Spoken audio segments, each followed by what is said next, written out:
www.attableek.com, the reviver of Iman. السلام علیکم ورحمۃ اللہ وبرکاتہ. سب سمیٹ آؤ, یہاں تک آ جاؤ. سب سمٹ آؤ آگے. بیٹھنے کا جو قاعدہ ہے اس قاعدے سے بیٹھو بھائی. اس طرح سے اگر گڑبڑ کرو تو میں اندر چلا جاؤں گا, تقریر نہیں کروں گا. سننا ہو صحیح طریقے پر بیٹھو آؤ. یہ جگہ خالی کیوں پڑی بیچ میں؟ ہم تو ہندوستان سے یہاں سے بات سنانے آئے تو وہاں سے دیوار سے ایک قدم نہیں پڑھ سکتے. عجیب لوگ ہیں یہاں کے. یہ جگہ سب خالی کر آؤ. خالی کوئی جگہ خالی نہیں رہنی چاہیے. قریب مل جاؤ. اگر آپ فوٹو ویڈیو نہ لیں, اگر ریکارڈ کرنا چاہتے ہیں تو آڈیو ریکارڈ کر سکتے ہیں. کیا کہہ رہے؟ فوٹو وغیرہ مت لیجیے, کوئی فوٹو پکچر مت لیجیے. ہاں, فوٹو نہیں لینا چاہیے. تم نے تو تمہارے افسر نے تو دنیا بھر کے فوٹو لے رکھے ہیں اور ان کو کہہ رہے کہ فوٹو مت لو.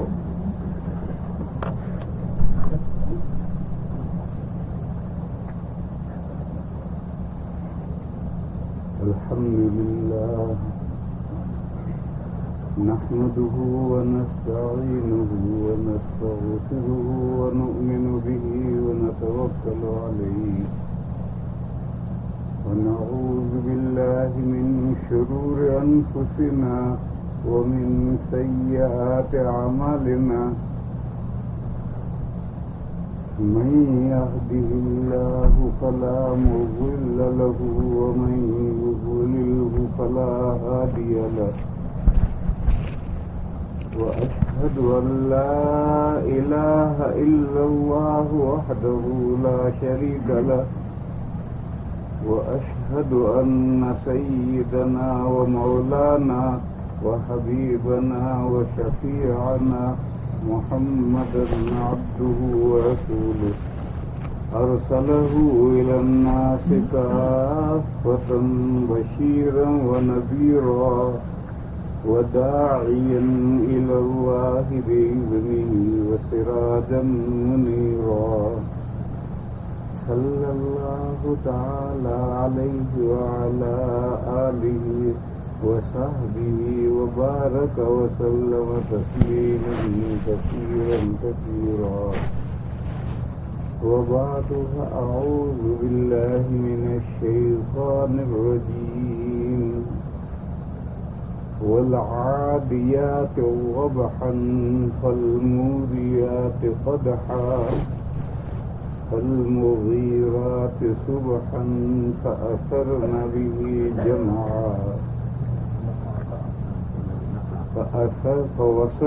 فأثرن به جمعا.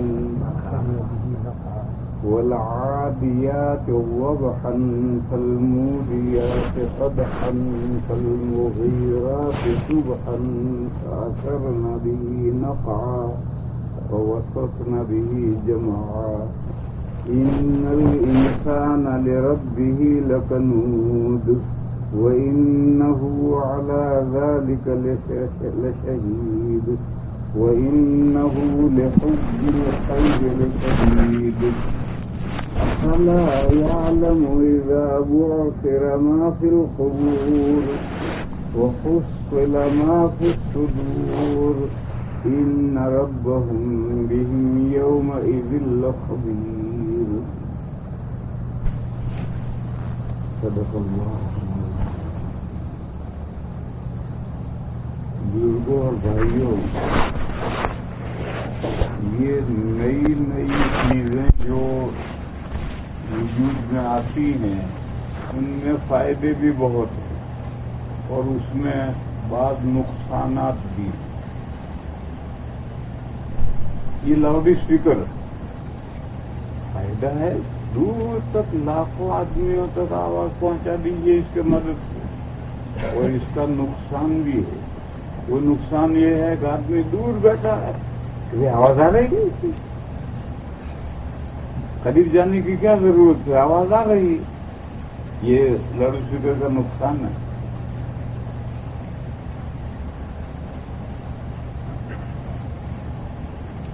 دینی مجلس میں بیٹھنے کا ادب وہ ہے جو حضرات صحابہ رضی اللہ تعالی عنہم اجمعین حضور کی مجلس میں جس طرح بیٹھتے تھے وہ بیٹھنے کا طریقہ، یہ دینی مجلس میں بیٹھنے کا طریقہ۔ حدیث میں ہے کہ صحابہ نبی پاک صلی اللہ تعالی علیہ وسلم سے ایسے قریب ہو کر، جڑ کر، مل کر بیٹھتے تھے کہ اگر ایک چادر ان پر تان دی جائے تو سب اس چادر کے نیچے آ جائیں۔ یہ دینی مجلس میں بیٹھنے کا طریقہ ہے۔ کوئی بھائی یہ سوچے گا کہ حضور کے زمانے میں لاؤڈ اسپیکر نہیں تھا، اس لیے مل کر قریب نہیں ہوں گے تو آواز نہیں آئے گی، اس مجبوری میں صحابہ مل کر بیٹھتے تھے۔ اب کیا مجبوری ہے؟ اب تو لاؤڈ اسپیکر سے 10 میل تک آواز جاتی ہے۔ تو میرے بھائیو ایسا نہیں ہے۔ مینا میں نبی پاک صلی اللہ تعالی علیہ وسلم نے جب حج فرمایا ہے تو مینا میں حضور کے ساتھ 1,00,000 سے زیادہ مسلمان صحابہ تھے، حج میں شریک تھے۔ مینا میں حضور نے تقریر فرمائی، اونٹنی پر بیٹھ کر تقریر فرمائی، اور حدیث میں ہے کہ پہلا آدمی جس طرح سنتا تھا آخری آدمی بھی اسی طرح سنتا تھا۔ یہ معجزہ تھا۔ انبیاء کے ساتھ معجزات ہوتے ہیں۔ تو حدیث میں ہے کہ پہلا آدمی، قریب کا آدمی جس طرح سے بات سنتا تھا آخری آدمی بھی بات اسی طرح سنتا تھا۔ اس حدیث سے یہ معلوم ہوا کہ حضور کی مجلس میں جو صحابہ سمٹ کر بیٹھتے تھے وہ اس لیے سمٹ کر نہیں بیٹھتے تھے کہ آواز آئے، دور بیٹھیں گے تو آواز نہیں آئے گی، یہ وجہ نہیں تھی۔ 1,00,000 آدمی کا مجمع ہے، آخری آدمی بھی اسی طرح سن رہا ہے۔ پھر صحابہ جو سمٹ کر بیٹھتے تھے وہ دینی مجلس میں بیٹھنے کا طریقہ ہی یہ ہے۔ اور ایک مشہور جملہ ہے، با ادب با نصیب، بے ادب بے نصیب۔ دینی باتوں کا جتنا ادب کرو گے اتنا حصہ ملے گا، اور جتنی بے ادبی کرو گے اتنے محروم رہو گے۔ دیکھو مسجد میں جب تک پہلی صف پوری نہ ہو دوسری صف شروع نہیں ہونی چاہیے، دوسری صف جب تک پوری نہ ہو تیسری صف سے شروع نہیں ہونی چاہیے۔ اور تھوڑے سے آدمی ہیں، 10 آدمی ہیں، پھر بھی یہ ہے کہ مل مل کر رہو، ہر ایک کا کندھا دوسرے کے کندھے سے لگا ہوا ہونا چاہیے، بیچ میں سے ہاتھ پاس کریں تو ہاتھ نہ گزرے۔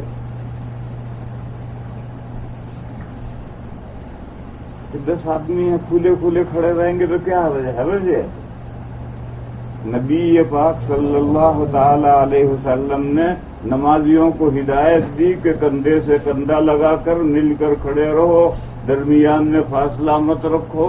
میں دیکھتا ہوں کہ شیطان تمہارے صفوں کے بیچ میں گھستا ہے، جیسا بکری کا بچہ ذرا سی جگہ ہو تو اس میں گھستا ہے۔ جیسے بکری کا بچہ، ذرا سا بچہ وہ ذرا سی جگہ میں گھسے گا، شیطان اسی طرح گھستا ہے تمہارے درمیان میں دیکھ رہا ہوں۔ یہاں رک کر ایک مسئلہ سمجھو، نبی پاک صلی اللہ تعالی علیہ وسلم آگے بھی دیکھتے تھے پیچھے بھی دیکھتے تھے،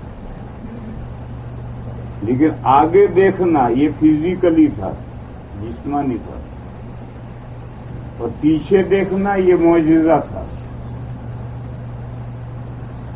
بات تو سمجھ لینا چاہیے، آگے دیکھنا تو ہر انسان آگے دیکھتا ہے، فزیکلی جسمانی ہر آدمی تو آگے دیکھتا ہے، لیکن نبی پاک صلی اللہ تعالی علیہ وسلم جو پیچھے دیکھتے تھے تو وہ معجزہ تھا۔ اور قاعدہ یاد رکھو، معجزات انبیاء کے اختیار میں نہیں ہوتے ہیں، اللہ کے اختیار میں ہوتے ہیں۔ اللہ جب چاہے ظاہر کریں، نبی جب چاہے کوئی معجزہ دکھانا، نبی معجزہ نہیں دکھا سکتا. معجزات نبی کے اختیار میں نہیں ہوتے ہیں، اللہ کے اختیار میں ہوتے ہیں. بس یہ جو حضور پیچھے دیکھتے ہیں یہ معجزہ تھا اور وہ اللہ کے اختیار میں تھا، اور جب اللہ چاہیں گے حضور پیچھے بھی دیکھیں گے. جیسے آگے ہم ہر وقت دیکھتے ہیں ایسا حضور پیچھے ہر وقت نہیں دیکھتے تھے. وہ معجزے کے طور پر دیکھتے تھے، اور معجزہ اللہ کے اختیار میں ہوتا ہے، اور جب اللہ تعالیٰ اس معجزے کو ظاہر کریں گے تب وہ حضور پیچھے دیکھیں گے. تو اللہ نے معجزہ ظاہر کیا. حضور نے نماز پڑھاتے ہوئے پیچھے دیکھا کہ لوگوں کے صفوں میں لوگوں کے بیچ میں فاصلے ہیں. نماز کے بعد حضور نے ہدایت دی، مل مل کر کھڑے رہو، جدا جدا مت کھڑے رہو.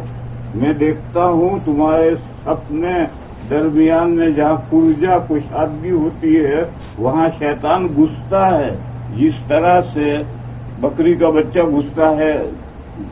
ذرا سی جگہ ہو تو اس میں بکری کا بچہ گھس جائے گا. یہ جو اب امام کے پیچھے 5 آدمی ہیں مگر ایسے کھڑے ہونا ہے، مل مل کر کے کندھے سے کندھا لگا کر کھڑے ہونا ہے. یہ آداب عبادت ہے، آداب مجلس. ایک مرتبہ نبی پاک صلی اللہ تعالی علیہ وسلم نے صحابہ سے فرمایا الا تصفون کما یصف الملائکۃ عند ربہم. اللہ کے پاس میں فرشتے جس طرح سے قطار باندھتے ہیں، صف باندھتے ہیں، کیا تم اس طرح صف نہیں باندھتے؟ تو صحابہ نے پوچھا کہ یا رسول اللہ، فرشتے اللہ کے پاس میں کس طرح قطار باندھتے ہیں، صف باندھتے ہیں؟ حضور نے فرمایا یتمون الصف الاول ثم الثانی. جب تک پہلی صف پوری نہیں ہو جاتی دوسری صف شروع نہیں کرتے. اتنی بڑی مسجدیں 4 صفیں اس میں ہو سکتی ہیں. اگر ہم الگ الگ صفوں میں کھڑے رہیں غلط. فرشتے اس طرح اللہ کے بارگاہ میں کھڑے نہیں رہتے، وہ پہلی صف پوری کرنے کے بعد ہی دوسری میں کھڑے رہتے، اس کے بغیر نہیں. میں سمجھا رہا ہوں آداب. بس آداب میں یہ بیچ میں جگہ جو پڑی ہے، اگر آپ ایسا نماز میں صف میں ایسی جگہ بیچ میں چھوڑیں گے تو شیطان بیچ میں گھسے گا، اور شیطان بیچ میں گھسے گا تو وہ یا تو سلائے گا یا دماغ کو کہیں سے کہیں پہنچا دے گا، کچھ کا کچھ کرے گا، دینی بات کی طرف آپ کو متوجہ نہیں رہنے دے گا. اس لیے لاؤڈ اسپیکر ہے، ٹھیک ہے، آواز پہنچ رہی ہے، ٹھیک ہے، مگر جو مجلس کے آداب ہیں اس آداب کی رعایت اور لحاظ کرنا ضروری ہے. مگر یہ ملک نواب صاحبوں کا ملک ہے، یہاں ہر آدمی نواب صاحب ہے. ہمیں کچھ کہو مت، ہم جو کرنا چاہیں کرنے دو. ارے بھائی کہنا تو پڑے گا، کہنے ہی کے لیے تو آئے ہیں. وہ جب کہنے کے لیے آئے تو کہنا تو پڑے گا ہی. خیر یہ بات تو ویسے ہی تمہید کی بات تھی. آگے بات سنو. اللہ پاک یہ ارشاد فرماتے ہیں انسان بڑا ناشکرا. ناشکرا پتہ نہیں تمہارے بنگالی میں کیا کہتے ہو؟ بولو مولانا خلیفہ. زور سے بولو تاکہ لوگ سنیں. ہاں، انسان اپنے پروردگار کا بڑا ناشکرا ہے. ناشکرا مثال لو. ایک شخص نے دوسرے شخص پر دسیوں انعامات احسانات کیے، پھر ایک وقت اس سے کہا بھائی میرا فلاں کام کر دے، نہیں کرتا. یہ ناشکری ہے. ارے اس نے تجھے 10 احسان تجھ پر کیے ہیں اور وہ تجھ سے ایک کام کا مطالبہ کرتا ہے اور وہ بھی تو کرنے کے لیے تیار نہیں ہے، تو اللہ کی نعمتوں کا تو کیا شکر بجا لایا؟ تو نے اللہ کی نعمتوں کی ناشکری کی. میرے بھائیوں سوچو اللہ نے ہم پر کتنے احسانات کیے ہیں، گن نہیں سکتے ہیں، اتنے احسانات کیے. اور احسانات نہیں، ایک احسان کو تم سوچو گے تو گن نہیں سکو گے، اتنے پہلو ہوں گے اس کو. آنکھ اللہ کی ایک نعمت، اس ایک نعمت میں کتنی نعمتیں ہیں. جب آنکھیں نہ رہیں تو پتہ چلتا ہے کہ اس آنکھ کی نعمت میں کتنی نعمتیں تھیں. وہ پتہ چلتا ہے جب آنکھ اللہ کسی کی لے لے. ہاتھ، پیر، انگلیاں، جسم کا رواں، ایک ایک نعمت میں ہزاروں نعمتیں ہیں جن کا آدمی ادراک نہیں کر سکتا ہے. جب آدمی ہاتھ سوکھ گیا اب پتہ چلتا کہ وہ ہاتھ کتنی بڑی نعمت ہے. ایسی اللہ نے انسان پر بے شمار نعمتیں کی. ان بے شمار نعمتوں میں سے موٹی موٹی 4 نعمتیں میں ذکر کروں. دیکھو، ہم سب مٹی سے بنے ہیں، ہر انسان مٹی سے بنا ہے. دادا دادی جب جنت میں بسائے گئے تو وہاں ان کی اولاد نہیں ہوئی. کیوں نہیں ہوئی؟ انسان کا پیدا ہونا اللہ نے زمین سے مقدر کیا تھا، مٹی سے مقدر کیا. اس لیے جنت میں ان کی اولاد نہیں ہوئی. پھر زمین پر اترے تو زمین میں سے جو چیزیں پیدا ہوتی ہیں وہ چیزیں کھائی تو بدن میں خون بنا. یہ خون کیسے بنتا ہے؟ ہم جو کھاتے پیتے ہیں، یہ جو زمین میں سے اگتی ہیں نکلتی ہیں، ان چیزوں کو ہم کھاتے پیتے ہیں تو جسم میں خون بنتا ہے. یہ جو خون ہے یہ زمین کا سلالہ ہے، سط ہے، خلاصہ ہے.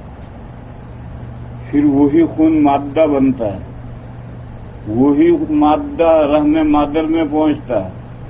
وہاں وَقَدْ خَلَقَكُمْ أَطْوَارًا، کئی مرحلوں سے گزر کر انسان بن کر کے ماں کے پیٹ سے دنیا میں آتا ہے. تو ہر انسان مٹی سے بنا ہے، کیونکہ نطفے سے بنا ہے. نطفہ خون سے بنا ہے، اور خون بنا ہے زمین میں سے جو چیزیں اگی ہیں ان کے کھانے پینے کے ذریعے سے خون بنا ہے. تو اللہ نے مٹی کے جس حصے سے یہ بہترین اشرف المخلوقات انسان بنا دیا. اگر اللہ چاہتے تو مٹی کے اس حصے سے کتا بنا دیتے، لومڑی بنا دیتے، بکری بنا دیتے، بھینس بنا دیتے، سانپ بنا دیتے، بچھو بنا دیتے. مگر اللہ کا کرم دیکھو کہ اس حصے سے اللہ نے بڑھا کر کے اشرف المخلوقات انسان بنایا. دنیا میں بے شمار مخلوقات ہیں، ہمیں جو اللہ نے انسان بنایا ہے وہ اسی مٹی سے بنایا ہے. اور دوسری تمام جتنے حیوانات ہیں وہ سب اسی مٹی سے. اور حیوانات ہی نہیں، جتنے نباتات ہیں زمین میں سے جتنی چیزیں اگتی ہیں وہ بھی مٹی سے. اور یہ جمادات، یہ پتھر، یہ بھی مٹی سے. ہر چیز مٹی سے بنی. بس اللہ کا اختیار ہے، وہ مٹی کے کسی جز کو لے کر جو چاہے بنا دے. اللہ نے مٹی کے بعض اجزاء سے ہم انسانوں کو بنایا، جو تمام مخلوقات میں سب سے اشرف مخلوقات ہے. بتاؤ یہ اللہ کی نعمت ہم پر ہے یا نہیں؟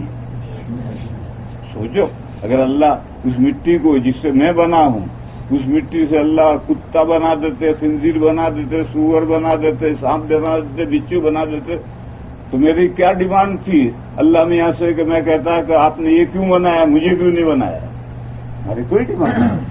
وہ قادر مطلق ہیں، وہ مٹی کے جس جز سے جو چیز چاہے بنائے. لیکن انہوں نے اپنے فضل و کرم سے، اپنے احسان سے مٹی کے اس جز سے ہمیں انسانوں کو بنایا. اشرف المخلوقات انسانوں کو بنایا. یہ پہلی نعمت ہے انسانوں پر. اگر انسان کا رواں زبان بن جائے اور اس ایک نعمت کا شکر بجا لانا چاہے نہیں بجا لانا. بنا دیا انسان. پھر اللہ تعالی نے ہمیں ایمان کی دولت دی. لقد من اللہ علی المؤمنین. ایمان کی دولت دی. آج دنیا میں 2/3 انسان ایمان کی دولت سے محروم ہیں. وہ کوئی ہم سے کمتر ہے؟ نہیں، ہم سے بعض تو بہتر ہیں. آسمان زمین کے خلابے ملاتے ہیں. آسمانوں تک سیاروں تک پرواز کر کے پہنچنے کی کوشش کرتے ہیں. عقل و فہم ان کے پاس کم نہیں ہے، بے شمار عقل ہے، مگر ایمان کی دولت نصیب نہیں ہوئی. یہ ایمان کی جو دولت ہے یہ محنت کر کے کما کر حاصل نہیں کر سکتے.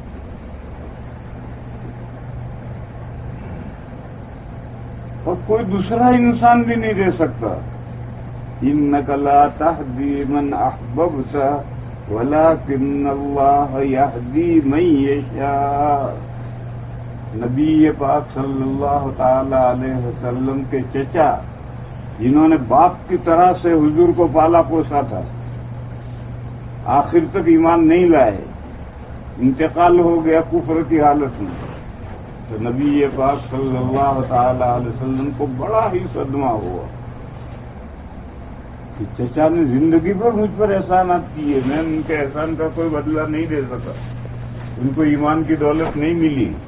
تو یہ آیت نازل ہوئی. آپ جسے چاہیں ایمان نہیں دے سکتے، اللہ جسے چاہتے ہیں اسے ایمان دیتے ہیں. گویا حضور کے اختیار میں بھی یہ بات نہیں ہے کہ اپنے محسن چچا کو ایمان کی دولت سے مالا مال کر دیں. اللہ کا اختیار. اللہ نے ہمیں ایمان کی دولت دی. دیکھو سڑک پر بے شمار انسان گھوم رہے ہیں جو ایمان کی دولت سے محروم ہیں. وہ 1000 طرح سے ہم سے بہتر ہیں جسمانی ساخت کے اعتبار سے، لیکن دولت ایمان سے محروم ہے. بس یہ جو اللہ تعالیٰ نے ہمیں ایمان کی دولت دی ہے، اس نعمت کا ہم شکر بجا لانا چاہیں تو زندگی بھر بھی اگر ہمارے جسم کا ہر بال زبان بن جائے، ہم نعمتوں کا شکر نہیں بجا لاتے. یہ جو ہمیں ایمان ملا کیسے ملا؟ ایک تیسری نعمت ہے، وہ یہ ہے کہ اللہ جل شانہ عما نوالہ نے انسانیت کے آغاز ہی سے نبوت کا سلسلہ شروع کیا. انبیاء آتے رہے، بڑے انبیاء رسول آتے رہے، ان پر آسمانی کتابیں آتی رہی، وہ لوگوں کو دین سمجھاتے رہے، لوگ ایمان لاتے رہے. یہ سلسلہ چلتا رہا یہاں تک کہ خاتم النبیین صلی اللہ علیہ وسلم تشریف لائے. آپ پر اللہ نے اپنا کلام نازل کیا، قرآن کریم. آپ نے انسانوں پر محنت کی، ان کو سمجھایا. تو جن کی قسمت میں خوش نصیبی تھی وہ ایمان لے آئے. تو یہ نبی خاتم النبیین صلی اللہ علیہ وسلم کی جو بعثت ہوئی، اللہ نے ان کو رسول بنا کر بھیجا اور ان کے ذریعے سے ہمیں ایمان ملا. یہ تیسری نعمت ہے بہت بڑی. اگر حضور کو نہ بھیجتے تو کہاں ہمیں ایمان نصیب ہوا ہوتا. حضور تشریف لائے، ان پر قرآن نازل ہوا، انہوں نے محنت کی، انہوں نے سمجھایا، اور ہم نے اللہ کے فضل سے، اللہ کی توفیق سے ہم نے ان کی بات قبول کی. اسی کو قرآن نے فرمایا لقد من اللہ علی المؤمنین اذ بعث فیہم رسولا منہم. اللہ کا مومنین پر بڑا احسان ہے کہ اللہ نے مومنین میں انہی میں سے ایک رسول کھڑا کیا. یہ تیسری نعمت ہے. پہلی نعمت تھی اللہ نے مٹی کے اس ذرے سے جس سے اللہ کوئی بھی مخلوق بنا سکتے تھے، بجائے اس کے ہم انسانوں کو بنایا، اشرف المخلوقات انسان کو بنایا۔ پھر اللہ تعالی نے ہمیں ایمان کی دولت دی، پھر اللہ تعالیٰ نے ہمیں ایمان کی دولت ملے، اس لیے اللہ تعالیٰ نے ہمارے نبی صلی اللہ علیہ وسلم کو بھیجا۔ اور چوتھی نعمت جنت، چوتھی نعمت جنت ہے، یہ مومنین کو ملے گی اور کسی کو نہیں۔ دنیا میں اللہ کی نعمتیں اور رحمتیں سب کو ملتی ہیں، مومن کو بھی کافر کو بھی۔ دنیا کے تعلق سے اللہ رحمان ہے، نہایت مہربان ہے، لیکن آخرت کی نعمتیں صرف مومنین کو ملیں گی، کفار کو، اللہ کے نہ ماننے والوں کو، اللہ کے ناشکرے بندوں کو، اللہ کا انکار کرنے والے بندوں کو آخرت کی یہ نعمت جنت نہیں ملے گی۔ اور وہ جنت اللہ نے ہمارے لیے تیار کر کے رکھی ہے۔ تم ایمان لاؤ، نیک عمل کرو اور ہمارے یہاں آؤ، اور آتے ہی اپنے گھر میں بس جاؤ جنت میں۔ اور اگر یہ چیز نہیں لے کر آئے تو پھر دوسرے گھر میں جانا پڑے۔ بہرحال یہ نعمت بے شمار اللہ نے مومنین کے تیار کی ہے، یہ چوتھی نعمت ہے۔ اللہ نے ہمیں انسان اشرف المخلوقات بنایا، ایمان کی دولت دی، اپنے حبیب کو بھیجا، ان کی امت میں ہم شامل ہوئے، اور اللہ نے مومنین کے لیے جنت تیار کی۔ ان چار نعمتوں میں سے ہر نعمت کو میرے بھائیوں سوچو گے تو گن نہیں سکو گے، اتنے پہلو ہوں گے ایک نعمت کے۔ اور ان کے علاوہ جو اللہ تعالیٰ نے ہمیں نعمت عنایت فرمائی ہیں ان کو تو ہم گن بھی نہیں سکتے۔ دیکھو اللہ نے آنکھوں کے اوپر سائبان بنایا، چھپر بنایا، یہ دو بھویں جو ہیں یہ آنکھوں کے اوپر چھپر بنایا تاکہ اوپر سے گرد و غبار مٹی میں نہ آئے، مٹی آنکھ میں نہ آئے۔ پھر ٹھیک آنکھ کے اوپر پلکیں بنائی تاکہ کوئی چیز، کوئی گردہ اندر نہ گھسے، اور گھسنا چاہے تو جھپک، پلکیں جھپکتی رہتی ہیں، ایسی دور پھینکیں گی۔ پھر نیچے آؤ تو ناک میں اللہ نے بال بنائے تاکہ کوئی چیز اندر نہ گھس جائے، بال روک لیں اسے۔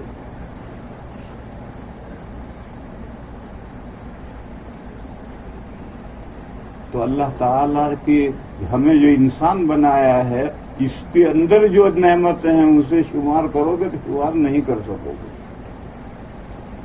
مگر انسان کا حال کیا ہے؟ کون انسان؟ کافر نہیں، عام انسان۔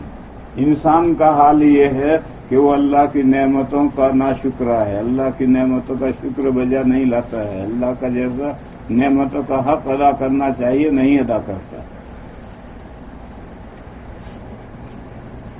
ایک مثال لو اس کی، بات مثال سے بہت واضح طور پر سمجھ میں آتی ہے۔ آپ جانتے ہیں عرب میں حضور کے زمانے میں ہر آدمی مجاہد تھا، جہاد لڑتا تھا، جنگ کرتا تھا۔ جو بڑے مجاہد ہوتے تھے ان کا گھوڑا ہوتا تھا، گھوڑوں پر جہاد کرتے تھے۔ اور عرب میں ایک طریقہ تھا حملہ کرنے کا، شب خون، آدھی رات میں حملہ کرنا۔ نبی پاک صلی اللہ تعالی علیہ وسلم کی سیرت میں شب خون نہیں تھا۔ حضور کبھی دشمن پر رات میں حملہ نہیں کرتے تھے، کیونکہ رات میں حملہ کرنے میں اندھیرا ہے، بجلی تو تھی نہیں، اندھیرے میں عورتیں بھی گھوڑوں کے پیروں میں آتی ہیں، تلواروں کی زد میں آتی ہیں، بچے بھی گھوڑوں کے پیروں میں آتے ہیں۔ بچوں کا کیا گناہ ہے، عورتوں کا کیا گناہ ہے، بوڑھوں کا کیا گناہ ہے؟ بے خبری میں مارے جاتے ہیں۔ اس لیے نبی پاک صلی اللہ تعالی علیہ وسلم رات میں کبھی حملہ نہیں کرتے، مگر دشمن تو کرتا تھا۔ کفار، مشرکین ان کے یہاں تو پہلے سے رات میں حملہ کرنے کا طریقہ چلا آ رہا تھا، تو حضور ہمیشہ پوری احتیاط کرتے تھے کہ اگر دشمن رات میں حملہ کر لے تو کوڈ ورڈ بتلایا جاتا تھا تاکہ اپنے آدمیوں کو پہچانا جا سکے اندھیرے میں۔ تو اس لیے میں یہاں مجاہد کوئی بھی ہو، مجاہد کوئی مسلمان ہونا ضروری نہیں، اس کو رات میں حملہ کرنا ہے۔ انہوں نے گھوڑے کو کھوٹے سے کھولا اور کھول کر کے اس کے اوپر سوار، آدھی رات ہے، آدھی رات نہیں بلکہ رات کا پچھلا حصہ ہے، جب شبنم گر رہی ہے، وقت سہانا ہے، سونے کو جی چاہتا ہے، بڑی راحت کا وقت ہے، وہ گھوڑے پر بیٹھ کر کے گھوڑا کھول کر کے گھوڑے پر بیٹھا اور اس نے گھوڑے کو محنیز کیا، ایڑ ماری، بھگایا۔ تو رات کے اندھیرے میں گھوڑا کتنا بھاگتا ہے، اس کی کوکھیں، اس کی کھال اٹھ کر گرتی ہے تو ٹھپ ٹھپ ٹھپ ایسی آواز آتی ہے۔ گھوڑے کے، ہر جانور کے پٹھا، ہاں 2 ہڈیاں ہوتی ہیں، ان 2 ہڈیوں کے پاس ایک تکونا، اس میں ہڈی نہیں ہوتی ہے، کھال ہوتی ہے، بھوکا ہو جاتا تو اندر دب جاتا ہے، پیٹ بھر جاتا ہے تو اوپر آتا ہے۔ وہ جو کھال ہے وہ کھال اچھلتی ہے گرتی ہے، اچھلتی ہے گرتی ہے، اور اس سے ہلکی ہلکی آواز آتی ہے۔ ایسا کب ہوگا؟ جب گھوڑا بہت تیز دوڑے۔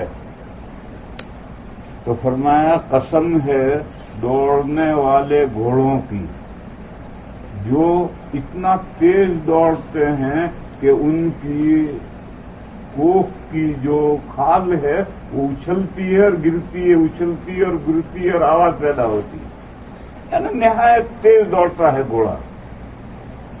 اتنا تیز گھوڑا کیوں دوڑ رہا ہے؟ اس کے پیٹھ کے اوپر اس کا آقا بیٹھا ہوا ہے، وہ ایڑ مارتا ہے، نیچے پیر کی ایڑیاں مارتے ہیں گھوڑے کے پیٹ پر، بھاگتا ہے۔ اور جو سڑک پر جانور چلتے ہیں یا پتھریلی علاقے میں جانور چلتے ہیں، ان کے پیروں کے نیچے لوہے کا نال باندھتے ہیں۔ سڑک پر گھوڑا چلے گا تو وہ تو اس کے کھر گھس جائیں گے، پھر چل نہیں سکے گا، اس کے نیچے نال باندھتے ہیں لوہے کا۔ ایسے جو پہاڑی علاقے ہیں پتھروں میں چلنے والے، ان گھوڑوں کے نیچے بھی نال باندھتے ہیں۔ جب وہ رات کی تاریکی میں سرپٹ دوڑتا ہے تو وہ لوہا جب پتھر کے کنکروں سے ٹکراتا ہے تو پیچھے آگ جلتی ہے، شرارے پیچھے جاتے ہیں۔ فالموریات قدحا، پھر قسم ہے ان گھوڑوں کی جو آگ جھاڑنے والے ہیں ٹاپ مار کر، اتنا تیز جا رہے ہیں دوڑتے ہوئے کہ نیچے لوہا بندھا ہے اور پتھر سے وہ لوہا ٹکراتا ہے تو پیچھے شرارے اٹھتے ہیں۔ کہاں جا رہا ہے؟ فالمغیرات صبحا، صبح صادق کے قریب میں جب لوگ بے خبر سوئے پڑے ہوتے ہیں، اس وقت وہ شب خون مارنے جا رہا ہے۔ وہ ساری دنیا سو رہی ہے، اس گھوڑے کو بھی نیند آ رہی ہے، گھوڑے کا بھی جی چاہتا ہے سوئے مگر نہیں سوتا۔ اس کے مالک اس کے پیٹھ پر بیٹھا ہے اور وہ اشارہ کر رہا ہے اور گھوڑا بھاگ رہا ہے بے تحاشا اور دشمن پر حملہ کرنے جا رہا ہے۔ فالمغیرات صبحا، یہ جو مجاہدین کے گھوڑے ہیں ایک نہیں، جب بہت سارے گھوڑے اس طرح بھاگتے ہیں تو غبار اٹھتا ہے۔ فَأَثَرْنَ بِهِ نَقْعًا، اپنے بھاگنے کے ذریعے سے وہ غبار اڑاتا ہے۔ جو صبح کے وقت میں، صبح صادق کے وقت شبنم گرتی، اس وقت غبار آسانی سے نہیں اڑتا، اس وقت بہت زیادہ گھوڑے دوڑے بھاگیں تو غبار اڑے گا۔ وہ اتنا بھاگتے ہیں کہ غبار اڑتا ہے۔ فَأَثَرْنَ بِهِ نَقْعًا، پھر گھوڑا بڑا سمجھدار ہے، اس کو اللہ نے 2 راڈر دیے ہیں، کان نہیں دیے۔ کان تو یوں ہوتے جیسے ہمارے ہیں، الٹت ہیں، اس کو یوں 2 راڈر دیے ہیں اور دونوں راڈر یوں گھومتے رہتے ہیں. گھوڑے کے راڈر، کہیں گھوڑا ملے تو تم دیکھیو، اس کے پاس 2 راڈر ہیں جو یوں گھومتے ہیں، اور 10 مائل پر خطرہ ہو تو گھوڑا بھانپ لیتا ہے اور اڑ کر کھڑا ہو جاتا ہے. عجیب اللہ نے کہتی ہے، اسی لیے لڑائی میں گھوڑا ہی استعمال ہوتا ہے. لیکن اس سب کے باوجود وہ دشمن کی صفوں کے بیچ میں گھس جاتا ہے اپنے سوار مالک کو لے کر. وہ نہیں سمجھتا کہ گولی صرف سوار کو نہیں لگے، مجھے بھی لگے گی. تلوار پڑے گی تو صرف سوار کو نہیں لگے گی، مجھے بھی تلوار لگے گی. نیزہ اور بھالا اور تیر لگے گا تو صرف سوار کو نہیں لگے گا، مجھے بھی لگے گا. گھوڑا سب سمجھتا ہے. اس کے باوجود کیونکہ آقا اوپر بیٹھا ہے کمر پر اور وہ اشارہ دے رہا ہے تو وہ دشمن کی صفوں کے اندر بیچ میں گھس جاتا ہے. فوسط نبی جمان، اپنے آقا کو لے کر وہ مجمع کے بیچوں بیچ پہنچ جاتا ہے. یہ ایک مثال ہے گھوڑے کی. اب اپنے آپ کو اس مثال کے ساتھ کمپیئر کرو. اس گھوڑے کو اس کے باس نے پیدا نہیں کیا، اللہ نے پیدا کیا. اس گھوڑے کے راتب گھاس چارہ اس کے مالک نے پیدا نہیں کیا، اللہ نے پیدا کیا. اس کا باس چند ہزار میں گھوڑا خرید کر لایا اور اس کی خدمت کی گھاس چارہ اس کے لیے مہیا کیا. خدمت کی اس کے لیے باقاعدہ گھوڑے کی خدمت کرنی پڑتی. تم مشکل مضمون سمجھتے سمجھتے ذہن بوجھل ہو گیا تمہارا، اس لیے ایک لطیفہ سنو تاکہ ذہن ہلکا ہو. یہ خاں صاحب تھے، کوئی خاں صاحب ہو تو ناراض مت ہونا. یہ خاں صاحب تھے، ان کے پاس بہترین گھوڑا تھا. اس کی خدمت کے لیے ایک آدمی کو رکھا تھا. وہ لاؤبالی تھا، گھوڑے کو بورش لگانا پڑتا، روزانہ بورش لگانا پڑتا. وہ بورش لگاتا ہی نہیں تھا. تو وہ خان صاحب روز ڈانٹتے تھے تو گھوڑے کی خدمت نہیں کرتا، دیکھ تو نے بورش نہیں لگایا. وہ سنی انسنی کر دیتا تھا، ادھر سے ان کے گھر نکال دیتا تھا. ایک دن چور آئے، گھوڑا چورا لے گئے. اب وہ نوکر پریشان کہ اب تو خان صاحب ڈنڈا بجائیں گے.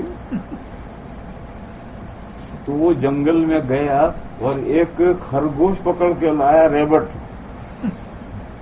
پکڑ کے لایا اور لا کر گھوڑے کی جگہ پر باندھا. ایک رسی آگے باندھی، 2 پیروں کی رسیاں کھوٹے سے باندھی اور برش لے کر کے آہستہ آہستہ خان صاحب نکلے. ارے کیا کر رہا ہے، گھوڑا کہاں ہے؟ میں نے کہا حضور آپ روز کہتے تھے برش نہیں لگاتا، آج میں نے شروع کیا ہے، اب گھوڑا اتنا رہ گیا ہے، باقی رکھنا ہے یا ختم کروں؟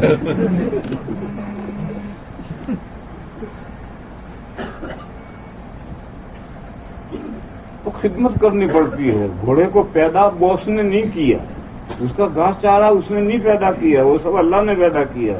وہ تو چند ہزار میں خرید کر لایا اور اس کا راتب مہیا کیا، اس کی خدمت کی. اس احسان کا بدلہ گھوڑا کیا دیتا ہے؟ آدھی رات میں جب باس اس کی پیٹھ پر بیٹھ جاتا ہے اور بیٹھ کر کے اسے شب خون مارنے کے لیے لے کر چلتا ہے اور ایڑ کرتا ہے تو گھوڑا دوڑتا ہے اور اتنا تیز دوڑتا ہے کہ پیٹ بجتا ہے اور پیروں میں سے شرارے اڑتے ہیں، آپ کے انگارے جھڑتے ہیں اور غبار رات کے پچھلے حصے میں غبار اڑ جاتا ہے اور اپنے آقا کو لے کر دشمن کے صفوں کے بیچوں بیچ گھس جاتا ہے. اب انسان اپنے بارے میں سوچے، اللہ نے انسان کو پیدا کیا، وہ نہ پیدا کرتے تو ہم کیا پیدا ہو جاتے. انسان بنایا، پھر اللہ نے اپنے حبیب کو بھیجا، انہوں نے ہمیں سمجھایا ہم سمجھ گئے اور ہم ایمان لائے، اور ایمان لانے کے بعد کچھ احکامات دیے اور وعدہ کیا کہ اس احکام پر عمل کرو، اس کے صلے میں تمہیں جنت دوں گا۔ مگر ہمارا حال یہ ہے کہ فجر میں آنکھ اگر کھل بھی جاتی ہے 4:15 بجے 4:30 بجے تو کروٹ لے کر کے دوسری طرف منہ کر کے پڑ جاتا ہے۔ اسے اٹھایا بھی، اگر کوئی اٹھائے بھی تو بھی نہیں اٹھتا۔ دیکھو وہ گھوڑا تھا اور تو انسان ہے۔ اللہ نے فرمایا ان الانسان لربہ لکنود، بے شک انسان اپنے پروردگار کا ناشکرا بندہ ہے۔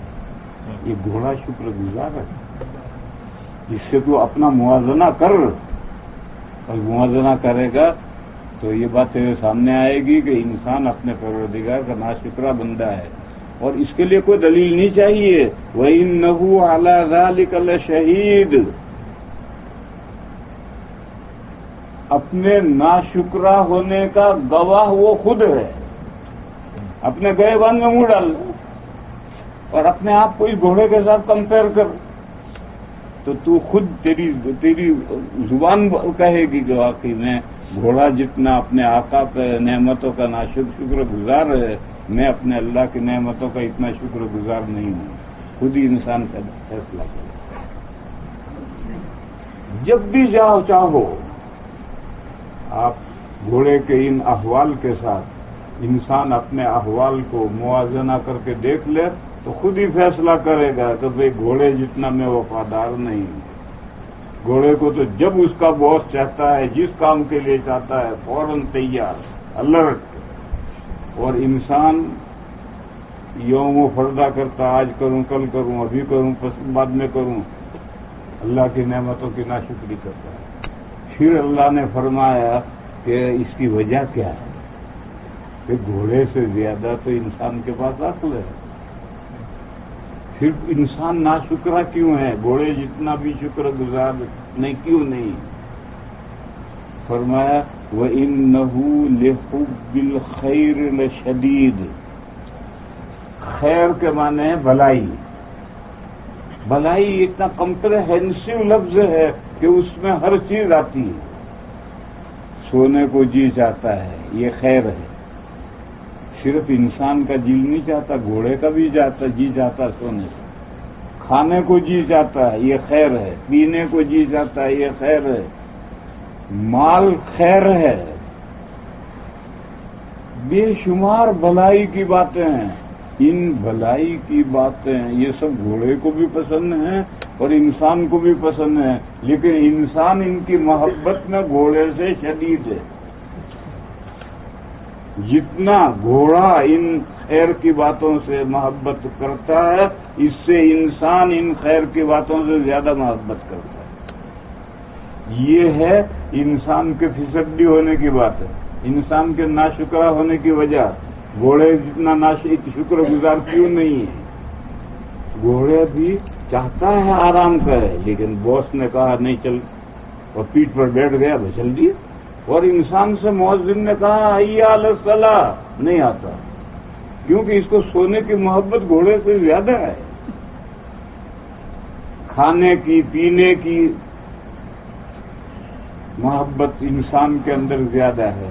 دیکھو جانوروں کے لیے بھی اللہ نے حلال و حرام رکھا ہے، اور حلال ہی جانور کھاتا ہے، حرام کو منہ نہیں لگاتا۔ کبھی تم گوشت کا ٹوکرا بھر کے بھینس کے سامنے رکھو، منہ بھی سونگے گا بھی، بھینس سونگے گی بھی نہیں، کیوں؟ گوشت حرام ہے اس کے لیے۔ گھاس کا ٹوکرا بھر کر کے شیر کے سامنے رکھو، وہ سونگے گا بھی نہیں، کیوں؟ گھاس اس کے لیے حرام ہے۔ اور دور کیوں جاؤ، جنگل میں بھینسیں لے کر چرانے جاؤ تو بھینس چرتی ایک پودا بیچ میں چھوڑ دے گی، اس کو نہیں کھائے گی، وہ اس کے لیے مضر ہے۔ اور اس کی سمجھ اللہ نے بھینس کو دی ہے، وہ اس کے لیے حرام ہے، وہ اس پودے کو نہیں کھائے گی، دوسرے سارے پودے کھائے گی، وہ پودے نہیں کھائے گی۔ اور انسان کا کیا حال ہے؟ انسان کے لیے بھی حلال اور حرام ہے کہ یہ حلال ہے یہ حرام ہے، مگر انسان کہاں اس کا خیال رکھتا ہے؟ وہ تو اناپ شناپ حلال حرام دیکھے بغیر سب کھاتا ہے اور پیتا ہے۔ کیوں؟ یہ جو کھانا پینا یہ خیر ہے، بھلائی ہے، اس بھلائی سے انسان کو محبت شدید ہے، جانوروں کو بھی محبت ہے۔ یہ بڑا شاندار پودا ہے مگر وہ نہیں کھاتی بھینس، کیونکہ اس کے لیے حرام ہے۔ گوشت بہت شاندار ہے مگر بھینس نہیں کھاتی، اس کے لیے حرام ہے۔ وہ حلال و حرام کا خیال رکھ کر کھاتے پیتے، تمام حیوانات حلال و حرام کا خیال رکھ کر کھاتے ہیں۔ ان کا حلال و حرام کیا ہے؟ جو چیزیں ان کے لیے مفید ہیں وہ حلال ہیں ان کے لیے، جو چیزیں ان کے لیے مضر ہیں وہ حرام ہیں۔ اور اللہ نے اس کا علم ہر جانور کو دے دیا ہے کہ کیا چیز کس کے لیے مفید ہے، کیا چیز مضر ہے۔ اسی طرح سے انسان کے لیے بھی کھانے پینے کی چیزوں میں حلال اور حرام ہے، اور اللہ نے انسان کو بھی اس کا علم دیا ہے۔ اللہ نے انبیاء بھیجے ہیں، کتابیں نازل کی ہیں، ہر مومن کو بتلایا ہے کہ دیکھ یہ حلال ہے اس سے کھا پی، اور یہ حرام ہے اسے مت کھا مت پی، مگر انسان کہاں اس کی پابندی کرتا ہے؟ اس کا جو جی چاہتا ہے اناپ شناپ کھاتا ہے پیتا ہے۔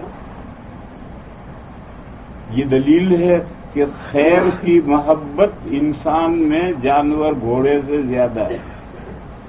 گھوڑا بھی کھانا پینا چاہتا ہے لیکن جو حلال ہے اس کے لیے وہ کھائے گا، حرام ہے نہیں کھائے گا۔ اور انسان بھی کھانا پینا چاہتا ہے مگر اناپ شناپ کھائے گا پیے گا، حلال و حرام کو کچھ نہیں سوچے گا۔ تو فرمایا کہ اصل وجہ جو ہے انسان کے ناشکرا ہونے کی اصل وجہ یہ ہے کہ اس کو اپنے لیے مفید باتیں، خیر کی باتیں، بھلائی کی باتیں، اس میں وہ گھوڑے سے زیادہ محبت کرنے والا ہے، اور محبت جب بڑھ جاتی ہے۔ عربی کا ایک جملہ ہے، اللہ جانے حدیث ہے یا نہیں۔ مفتی صاحب سو رہے ہیں، اگر وہ جگتے ہوتے تو میں ان سے پوچھتا کہ حدیث ہے یا نہیں۔ حبک شیء یعمی ویسن،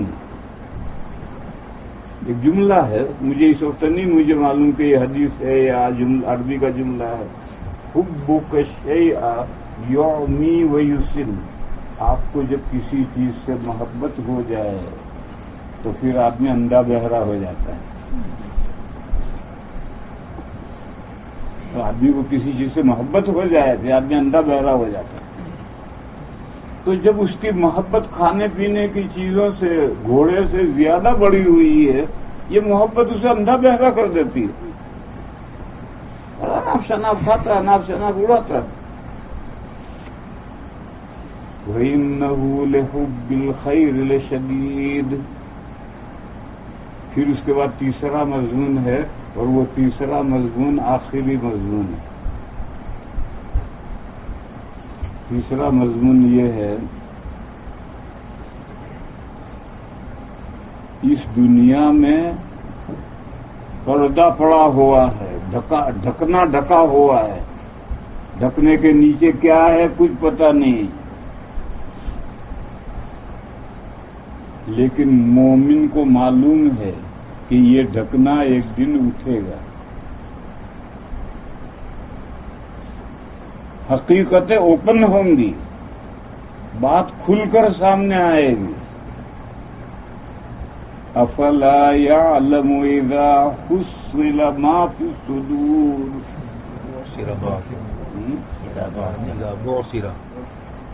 افلا يعلم اذا بعثر ما في القبور وحصل ما في الصدور۔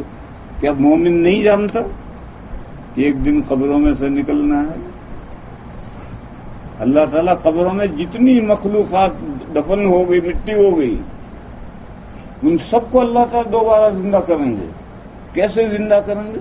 ارے پہلی مرتبہ تمہیں اسی مٹی سے تو پیدا کیا ہے، ہر مخلوق کو اللہ نے اسے مٹی سے پیدا کیا ہے۔ تو جس نے پہلی بار اس مٹی سے انسان کو پیدا کیا ہے، جب وقت آئے گا اور یہ دنیا فنش ہو جائے گی، ختم ہو جائے گی اور دوسری دنیا آباد ہوگی، اس وقت اسی زمین سے تمہیں سب کو اٹھا کر کے زندہ کر کے نکال کر اللہ کھڑا کریں گے۔ کیا انسان یہ نہیں جانتا؟ مومن تو جانتا ہے، کافر چاہے جانے نہ جانے، مگر کافر بھی جانتے ہیں۔ تمام عیسائی یہ عقیدہ رکھتے ہیں کہ یہ دنیا ختم ہوگا، دنیا آباد ہوگی۔ تمام یہودی یہ عقیدہ رکھتے ہیں کہ دنیا ختم ہو کر کے آگے دنیا آئے گی۔ تمام ہندو یہ عقیدہ رکھتے ہیں کہ مرنے کے بعد آدمی دوسرے نئے جیون میں آتا ہے۔ وہ یہ کہتے ہیں وہ اسی دنیا میں آتا ہے، لیکن دوسرے نئے جیون میں آتا ہے، یہ بات ہندو بھی مانتے ہیں۔ تو دنیا کا تمام انسان اس بات کو جانتے ہیں اور مانتے ہیں کہ دوبارہ اسی زمین میں سے ہمیں دوبارہ زندہ ہو کر نکلنا ہے۔ جس دن یہ دوسری دنیا آباد ہوگی تو دلوں میں چھپی ہوئی باتیں تشت ازبام ہو جائیں گی۔ تشت ازبام گھر میں کمرے میں رکھی ہوئی، وہ چیز کمرے میں سے لے جا کر کے اوپر چھت پر رکھ دو، کوٹھے پر رکھ دو، تو ہر ایک کو نظر آئے گی اوپر سے۔ اس کو اردو میں کہتے ہیں تشت ازبام ہو جانا۔ کوٹھے کے اوپر چیز رکھ دی، اب سب کو نظر آ رہی ہے، کوئی چیز گھر میں چھپی ہوئی نہیں ہے۔ تو کیا انسان یہ نہیں جانتا کہ جب قبروں میں سے سب کو زندہ کر کے دوبارہ اٹھایا جائے گا تو اس وقت جتنی چیزیں چھپی ہوئی ہیں وہ سب چھپی ہوئی چیزیں ظاہر ہو جائیں گی، اوپن ہو جائیں گی۔ دیکھو میرے بھائیوں، اس دنیا میں اللہ نے جو ہمیں بے شمار نعمتیں دی ہیں، ان میں سے ایک نعمت بھول بھی دی ہے۔ جو ہم بھولتے ہیں یہ اللہ کی بہت بڑی نعمت ہے۔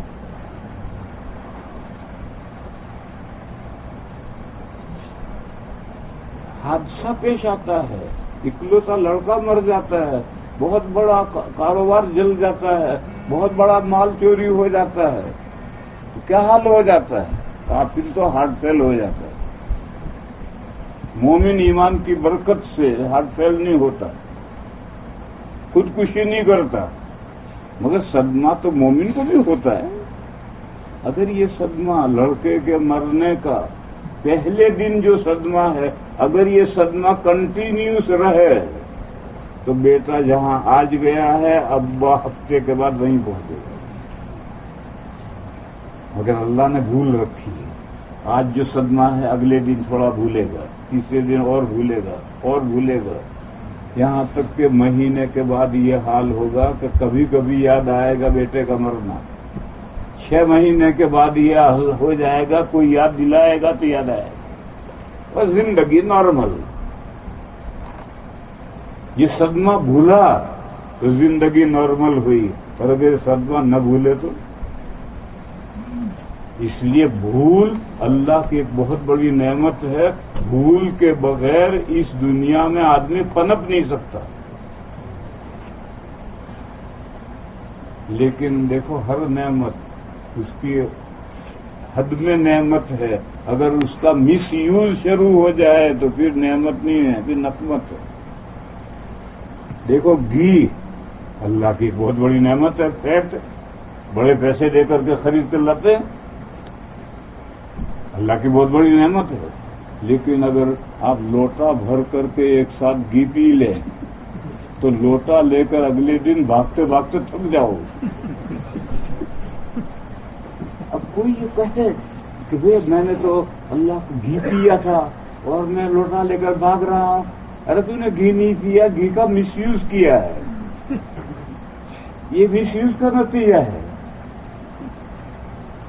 میرے خالہ زاد بھائی ہیں ابھی، وہ گرمیوں میں 1 کلو شہد لائے بوتل میں، بڑا اچھا اصلی شہد تھا، تھوڑا ابھی جاتا ناشتے میں، تھوڑی دیر کے بعد چاہتا تھا، 3 دن میں 1 کلو شہد پی گئے۔ اب وہ گرمی کی پھنسیاں نکل آئی۔ تو پالنپور میں ایک بڑے ہمارے حضرت تھے، وہ حکیم بھی تھے، بڑے عالم بھی تھے، تو ان کے پاس دوائیں لینے گئے، دوا لی، انہوں نے دوا دی مسکن، پھر انہوں نے کہا حضرت مجھے ایک مسئلہ پوچھنا ہے.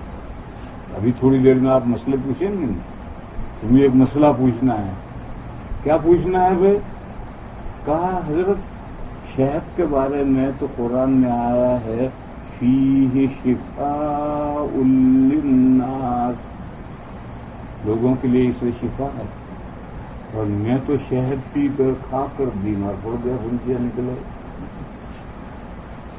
تو حضرت نے فرمایا مول صاحب قرآن میں ہے فیہ شفاء للناس، شفاء للبھینس نہیں ہے. یہ جو تم 3 دن میں 1 کلو شہد کھا گئے ہو، یہ انسان کا کام ہے یا بھینس کا کام ہے؟ یہ مس یوز ہے. آپ شہد کو سلیقے سے استعمال کریں تو شفا ہے، اور مس یوز کریں تو پھنسیاں نکل آئیں گے، گرمی دانے نکل آئیں گے. اسی طرح سے بھول اللہ کی ایک بہت بڑی نعمت ہے، لیکن اگر آپ اس کو مس یوز کریں. مس یوز کیا ہے؟ قرآن کا حافظ اور پڑھتا ہی نہیں، اور قرآن کا حفظ بھول گئے. یہ مس یوز نہیں. اگر تو تمہیں 4-5 سال میں جک مار کر ڈنڈے کھا کر کے محنت کر کے قرآن یاد کیا، پھر بے التفاتی سے تو بھول گیا. یہ بھول کا محل ہے.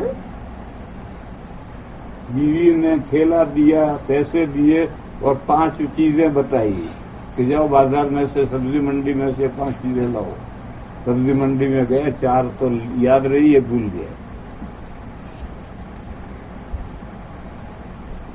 اب اس نے سوچا کہ وہ 5ویں چیز وزیر ہوم منسٹر نے کیا منگوائی تھی، بھول گیا. اب گھر آیا ہوم منسٹر سے پوچھنے کے لیے تو یہ بھول گیا کہ میں کیا پوچھنے آیا ہوں.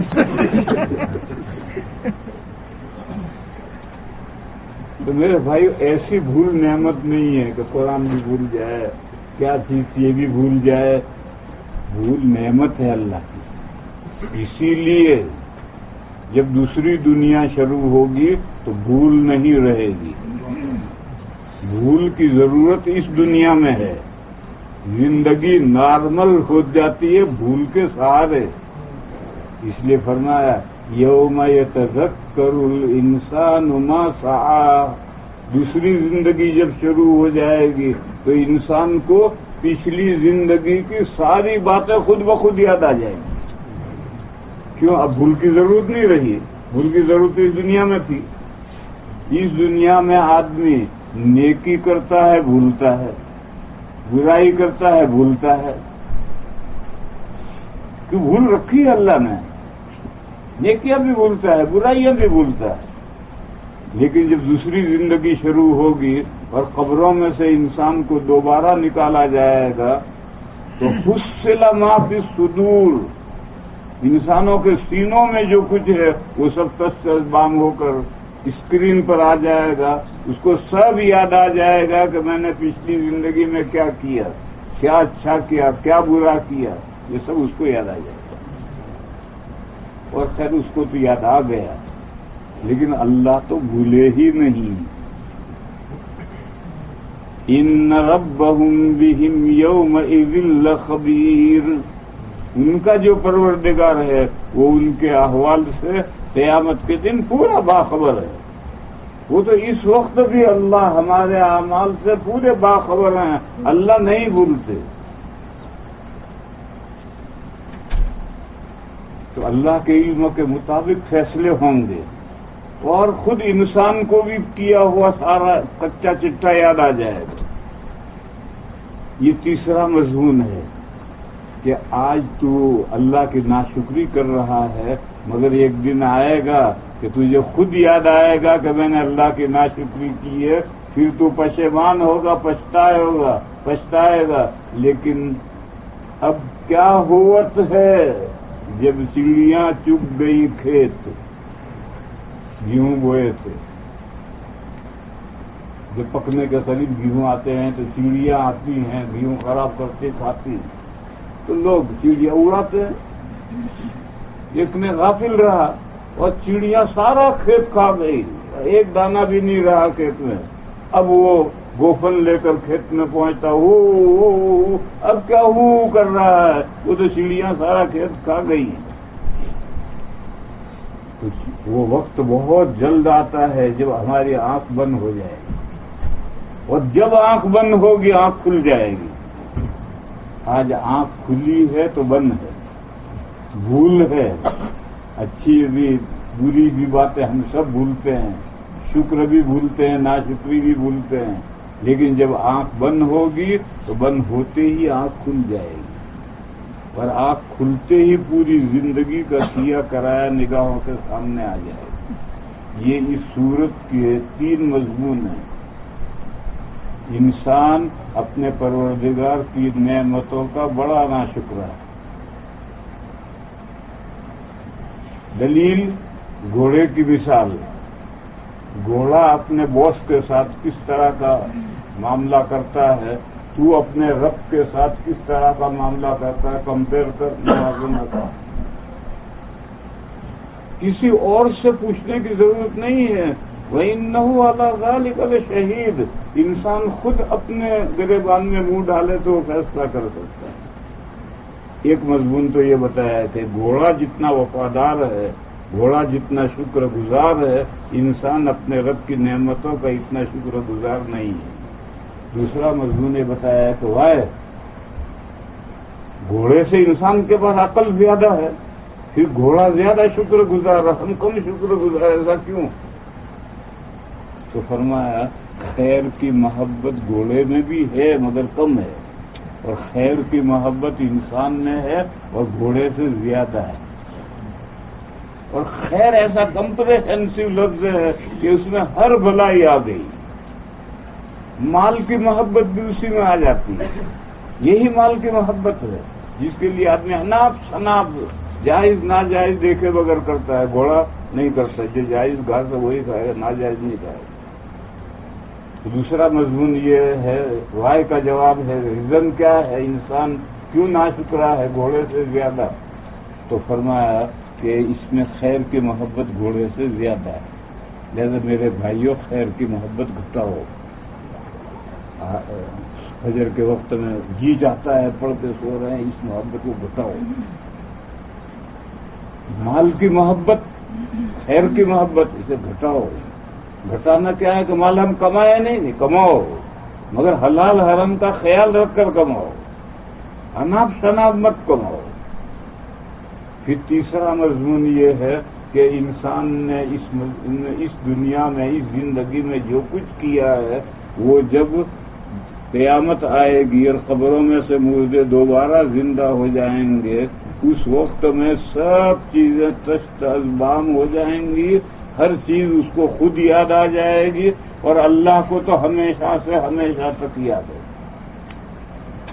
یہ اس صورت کے 3 مضمون ہیں جو میں نے بیان کیے. اب آگے آپ حضرات کو جو کچھ پوچھنا ہو پوچھو.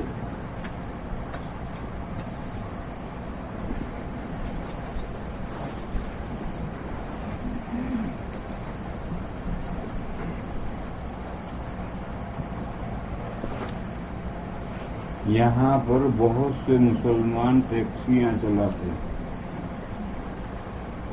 ٹیکسی میں ہر جگہ جانے والی سواریاں ملتی ہیں،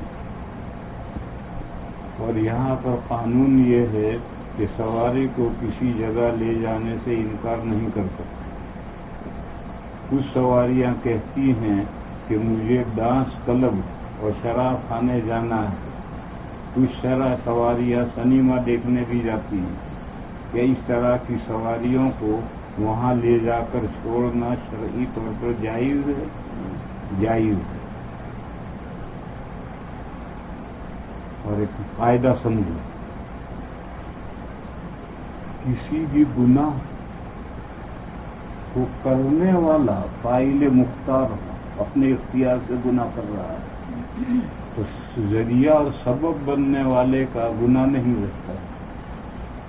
میرے پاس ایک دکان ہے، ایک بلڈنگ ہے، ایک بینک والے اسے کرائے پر مانگتے ہیں. وہ بینک کھولیں گے، اس میں سود دیں گے لیں گے. تو سود دیں گے لیں گے، وہ جو کرائے پر لے رہے ہیں وہ، میں سود دے نہیں رہا لے نہیں رہا، میں تو مکان کرائے پر دے رہا ہوں. اور اس میں ناجائز دھندا تو کرائے پر لینے والے کریں گے. قاعدہ میں سمجھا رہا ہوں.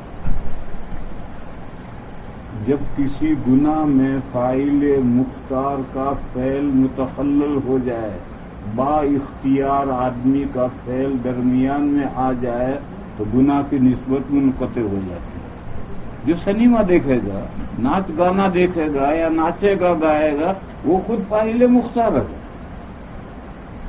بس ٹیکسی والے سے اس گناہ کی نسبت منقطع.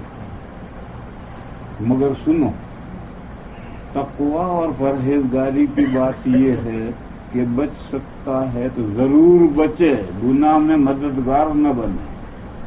یہ بھی قرآن میں ضابطہ ہے، تعاونوا علی البر والتقویٰ ولا تعاونوا علی الاثم والعدوان. نیکی کے کاموں میں مددگار بنو، برائی کے کاموں میں مددگار مت بنو.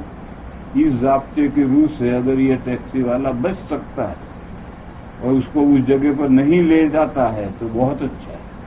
نہ بچ سکے، قانونی مجبوری ہو تو دوسری بات ہے. پیسے کی حرص میں لے جانا یہ ٹھیک نہیں، اس کو نہ گناہ میں مددگار بن رہا ہے.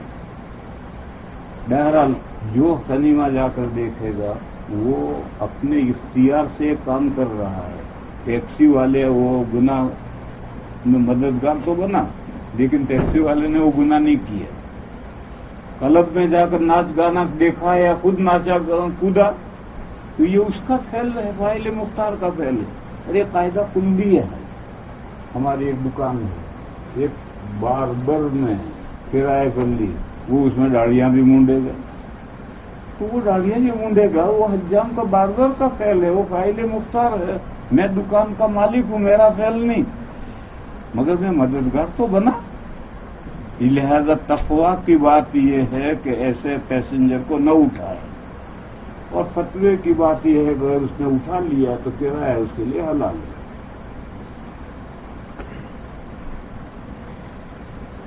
اور اس طرح کی سواریوں کو وہاں لے جا کر چھوڑنا شرعی طور پر جائز ہے. اور کیا یہ ان کے اس حرام اور برائی کے کام میں تھا؟ یہ سب کا آگے بات ہے. یہ جو کہہ رہا کیا ٹیکسی میں اکیلی عورت کو بٹھا سکتے، یہ بھی اسی طرح کا مسئلہ ہے. اگر ایک مسئلہ ہے اجنبی عورت کے ساتھ تنہائی میں جمع ہونا جائز نہیں ہے. تنہائی میں چاہے آپ کمرے میں جمع ہوں چاہے ٹیکسی میں جمع ہوں، بات ایک ہی. سمجھے نہیں؟ مسئلہ ہے طے شدہ، سبھی جانتے ہیں کہ اجنبی عورت کے ساتھ تنہائی میں جمع ہونا جائز نہیں. چاہے وہ تنہائی میں آپ گھر میں جمع ہوں، جنگل میں جمع ہوں، ٹیکسی میں جمع ہوں، کہیں بھی جمع ہوں، ایک ہی حکم ہے.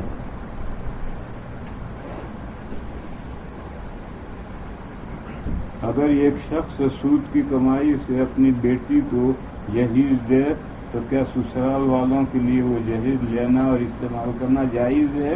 جائز نہیں ہے. اگر کوئی شخص سود کی کمائی سے بیٹی کو جہیز دیتا ہے تو بیٹی کے لیے لینا ہی جائز نہیں. آگے کا مسئلہ ہی ختم، جب بیٹی کے لیے لینا ہی جائز نہیں. اذان اور اقامت میں جب اشہد ان محمد رسول اللہ پڑھا جاتا ہے تو کیا اس وقت مؤذن اور سامعین درود شریف پڑھیں؟ ضرور پڑھیں. اذان کے جواب میں تو یہ جو مؤذن نے جملہ کہا یہ جملہ کہنا ہے، اس جملے کے بعد درود شریف پڑھیں. اس نے کہا اشہد ان محمد رسول اللہ، تو اب ہمیں جواب میں بھی یہی کہنا ہے اشہد ان محمد رسول اللہ صلی اللہ علیہ وسلم. اب درود پڑھ. مؤذن وہ بھی درود پڑھے، اس کا ذکر کہیں حدیثوں میں نہیں ہے. لہذا مؤذن تو درود نہیں پڑھے گا، وہ تو جو جملہ اس کو پکارنے کے لیے کہا وہی پکارے گا. اور اگر درمیان میں خاموش رہے، اس خاموشی کے وقت میں دل میں پڑھے تو کوئی منع بھی نہیں ہے.